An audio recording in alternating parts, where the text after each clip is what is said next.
mke mmoja analemaza jamani, ongezeni wake hao. Ongezeni wake.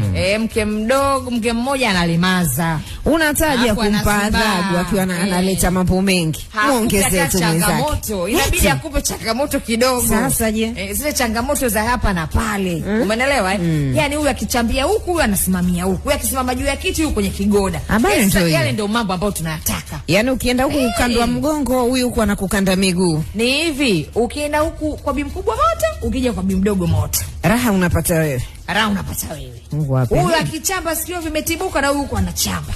Kwa hiyo jamani, ongezeni wake, mpate kuchangamka wanaume. Wakati mwingine mmezubaa sana. Huyo mke mmoja anakulemaza wewe. Shauri yako. Hebu ongeza wa pili na watatu, nyumba ipate kuchangamka kidogo. Unajua ile maneno ya kurushiana. Yaani unajua ile maneno raha yake kuonana. Mkishakuwa mnaona na ukarusha neno, alafu pia namjenga mwanamke anakuwa mbunifu kama hamjui sasa. Sasa sio mbunifu vipi? Mwanamke anakuwa mbunifu. Mshindani wake yuko pale. Mshindani wake yuko pale. Lakini ukishakuwa na mmoja kila saa